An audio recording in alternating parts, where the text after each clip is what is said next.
Hello and welcome to today's video where I will be covering week 1, day 3 of the LPL and day 1, week 1 of the LCK. As you can see, I have changed my setup again. I've got a new microphone. Hopefully you can hear me better. I did buy an easel, but it didn't come with the screws and things to put it together or the directions. So we're back to the box for now.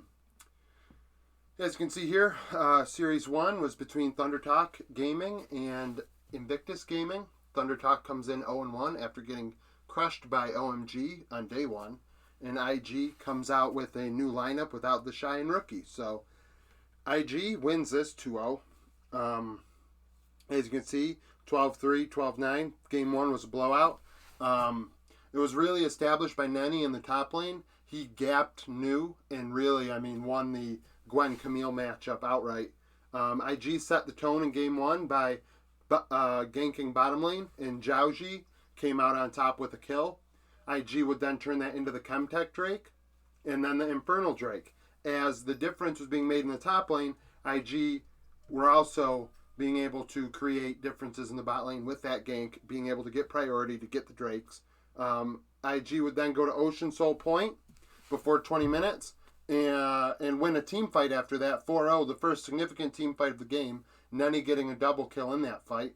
And at 20 minutes, it was 8-2 IG, up 6k gold. IG would then take the Ocean Soul, relatively uncontested, and then take the Baron and end the game relatively uncontested. Zhaoji with a double kill to end the game in the final fight. Like I said, given it was 8-2 at 20 minutes, 12-3 final score, TT really didn't do much to try and prevent themselves from losing this game in the end, preventing the Ocean Soul and preventing the Baron. They kind of just rolled over. Game 1, TT came out and actually threw the first punch and connected. By 6 minutes, they set the tone early, getting the first kill. Despite that, IG was able to take the Chemtech Drake to start the game, capitalizing on that macro that they also used in Game 1. ThunderTalk's composition was 4 of the 5 members IG used in Game 1. And I think that's why they're able to get out to an early lead. By 9 minutes, they were up 5-0, 3k gold, and Frigid was 2-0-1 on Lee Sin, making a very big difference in creating mismatches in lane and, creating pressure. He would then turn that into a Hextech Drake, so it's 1-1. Nothing would really happen in terms of contesting Drakes in the meantime after that, because IG would take the next Drake, go up 2-1 in Drakes by taking the Infernal. At 20 minutes, gold was tied, and ThunderTalk was up 6-2. Kind of an indicator of how ThunderTalk were not able to execute on their advantages to be able to create mismatches in lane in terms of creep score and gold. In the end, I think that's what kind of did them in. They didn't take those advantages, increase their gold, get an item advantage, and then, execute. IG would go to Soul Point, Infernal Soul Point. The first significant fight, IG would ace for Baron. June had 2 kills in that fight. The power play went from 5k to 10k in gold, and IG just won the game outright with that Baron. Take a 5k gold lead, and now it's 10k after the Baron. ThunderTalk had no response to that. IG would take Infernal Soul and end the game. Yukai with a double kill. I believe he was playing LeBlanc. Yeah, he was playing LeBlanc in this game. Nenny is my MVP because nobody really on IG made a big difference in the game, a noticeable difference. It was kind of a group effort. With the exception of Nenny, and his ability to gap New in the top lane in Game 1, kind of allowing IG to focus on the bottom lane in the early portions of the game to be able to get the Drakes. They knew they could put Nenny on an island, and he was able to succeed. So IG is now 1-0. ThunderTalk is 0-2. I'm going to kind of update how these look, make them look a little bit more appeasing in the future. I know I don't intend on you guys being able to read these notes. The notes are more for me. But when it comes to like teams and like records and things like that, I would like you to be able to read that more clearly. Game 2, we had Weibo Gaming and Team Wii. Weibo Gaming, formerly known as Suning, had the Shy in the top lane. And he made a difference early on in game one. He was able to get up early in the Gwen matchup, and Gwen Renekton. Team Wii decided that they wanted to use a tank top, a true tank top, in both games, which nobody is doing. Nobody, I don't think I've recall in the last few days anybody in China doing that or in Korea, and I think that was a part of the reason why they lost both games. I will say, if you can see this is red. This indicates that Team Wii actually had more kills than Weibo Gaming in Game 1. It's a game that you might want to watch. It was interesting. Unlike Game 2, which was a blowout. So, the Shy gets an early lead in Game 1. Wan Feng at 11 minutes. Solo kill Stay. This is something that would happen all series long. That's why Wan Feng ends up being the MVP. Team Wii takes the Mountain Drake. And View gets a double kill in the fight afterwards on Xin Zhao. They were building a lead, and this was the thing, like everyone, we were watching, and it's like, oh, Weibo Gaming should be able to smoke Team Wii. Team Wii does not have nearly enough to be able to compete, and, I mean, in Game 1, they should have won the game. Weibo Gaming would answer by taking an Ocean, but at 20 minutes, Team Wii was up 3-2, despite the gold being tied. Team Wii would then take a Cloud, create a couple more advantages, and be up 6-3 and 2k gold by 25 minutes. Now, this is where they lost control of the game. Weibo Gaming were able to steal the Baron. They weren't able to do anything with the power play, but they were able to stagnate the game and allow their composition to scale. Afterwards, Team Wii would go to Soul Point, Cloud Soul Point, and be up 10-4 by 30 minutes. View was 4-0-4 on Xin Zhao. Weibo Gaming would then steal a Baron again and sneak it.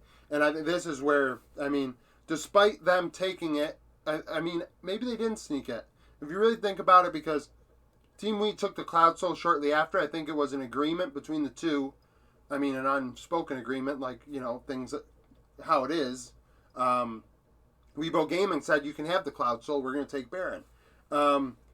Team Wii were able to stop Weibo Gaming 4-1 in the bottom lane. Shank with a double kill as Weibo Gaming tried to end with that Baron. However, despite the kill score being 15-7 Team Wii and Shank being 5-0-8 at 37 minutes, the gold was still tied. Similar to how I felt about early on in Game 2 between Thunder Talk and IG. Team Wii had all the advantages in terms of kills. They should be able to add more gold, get more items, be able to, you know, take advantage of their opportunities and being the only ones on the Rift, and they couldn't do it. The gold was tied, and by 38 minutes, Weibo Gaming ended in mid lane 4-1. SFM had a double kill on, I believe, J4. Yeah, he was on J4, and was able to win the game. They were able to win the game. Weibo Gaming, you know, came back, 38-minute affair, and you know, I mean, kicked Team Wii in the ass, and Team Wii did not come out firing in Game 2 in response. Angel solo killed Shanks at 3 minutes. Weibo Gaming would take the Chemtech Drake, and then Wan Feng and An was playing instead of Sword Art. Wan Feng and An would go 3-0 in two separate fights in the 2v2 matchup. They were crushing the bot laners of Wii. Stay could not keep up with Wan Feng by no means. Despite I mean, it's not even despite, they allowed the same matchup. Jin versus Aphelios. The Aphelios was just winning the matchup outright. By 10 minutes, Weibo was up 5-0 and 4k gold. Weibo would then take the Mountain Drake, be up 7k gold by 15 minutes, and as you can see, this is a trend. Weibo Gaming is just crushing them. By this point, they go to Soul Point before 20 minutes. They're up 10k gold by 21 minutes. They haven't even taken a Baron, and Wan Feng is 5-0-3. This game's over. 23 minutes, they take the Ocean Soul 3-1 team fight win. The Shy with the double kill. 24 minutes, SFM with a triple kill after they take Baron uncontested, end the game. I mean, I'm speaking real fast because the game is, I mean, game 2 was a complete blowout, nothing like Game 1.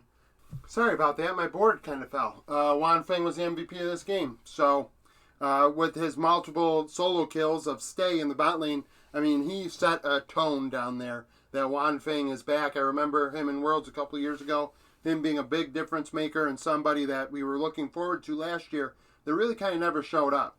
I think he's back. I think the addition of the Shy is a big deal for them.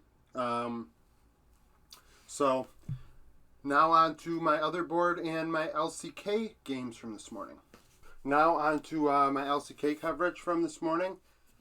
We had our opening games between HLE and Nanshan Red Force. I'm going to call them Red Force because it's easier. 3-game series. Our first series in Korea was 3 games. It was actually, watching this and hearing the casters, you could definitely tell that they really wanted Red Force to win, and they were big BDD fans because they were giving him the benefit of the doubt on a lot of plays in this series that I probably wouldn't have. Nevertheless, Game 7, Dread set the tone for Red Force. He ganked mid for BDD. The first fight of the game at 8 minutes, HLE would win that fight for Rift Herald 2-1. But Dread was a key carry in Game 1. He was able to get the Drake at 13 minutes and then ganked mid again and create a big gap in mid lane between BDD and Karis, I believe. Yeah, I believe it was Karis, yeah. So by 16 minutes, Red Force was up 5-2, 3K gold, and Dread was 3-1-1. He was making the difference on the Lee Sin, piloting it very, very well. They would take the Hextech Drake uncontested, go to Ocean Soul Point. However, that was contested, and they won that fight 4-1. Kana with a triple kill. Kana was a big player in Game 1 too on the Graves. I mean, he was really dumpstering Dudu in Game 1. I mean, dumpstering him in terms of, creating a CS gap. Dudu wasn't really dying in these games. But in the terms of the Graves Tryndamere matchup, it was definitely won by Kana in Game 1. 27 minutes, Red Force would take a Baron, 4-0 win in that fight. BDD had a double kill. He was doing very, very well on Azir. And, I mean, he's a very good control mage player, as we've seen many times. Their power play would put them up to 8K. By this point, Dread was 5-1-6. They would just continue to try and end the game. They did struggle at points to end the game. HLE did have some answers for them, hence the 19-7 score in the end. But in the end, Red Force did win. They took the Ocean Soul uncontested at 30 minutes, and then Kana closed it out in the end, winning the big fight at the end with a double kill, I believe. And, I mean, that was Game 1. I mean, it was 35 minutes, and Red Force really came out firing right away. Dread was a big player in that game. Game 2, totally different story. Dudu solo kills Kana in the early game.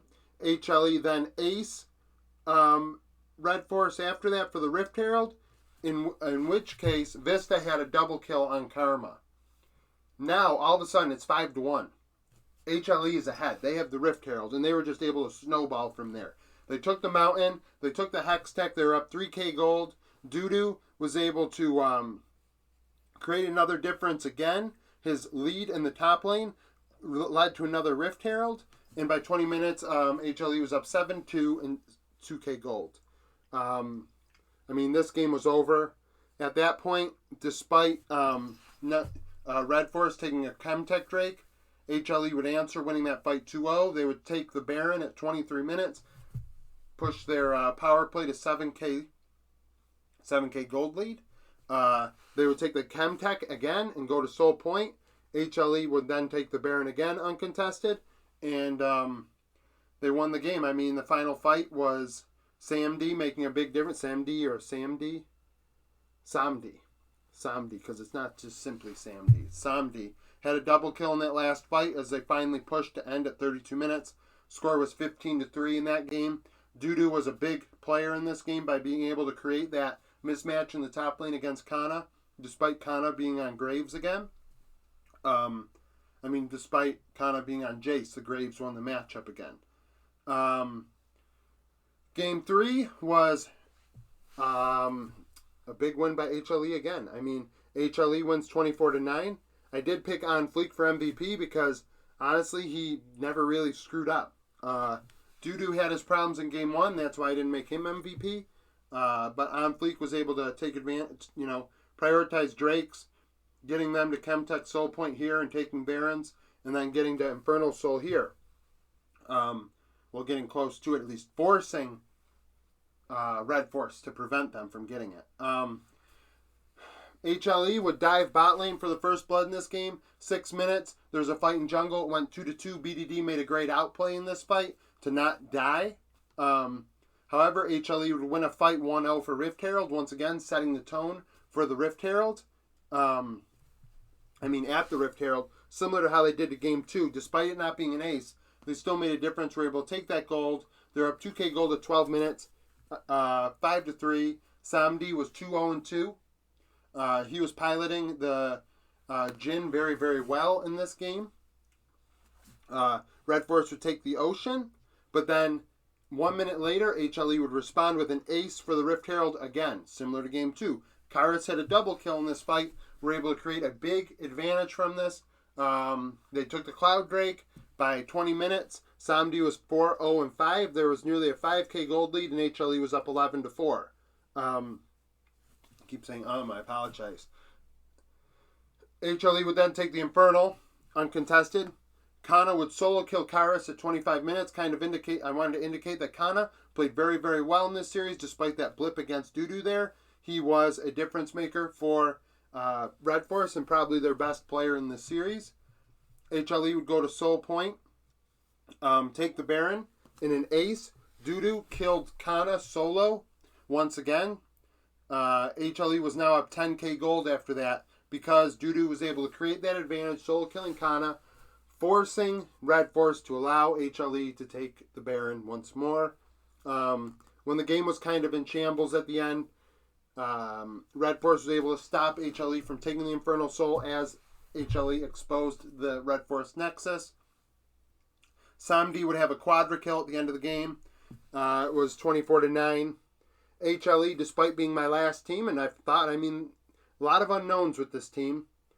A lot of players that no one's really, heard of at the LCK level against a team with Ghost and BDD. Ghost was a ghost in this series. I can see why Damwon got rid of them, and I'm going to get rid of him. Got rid of him.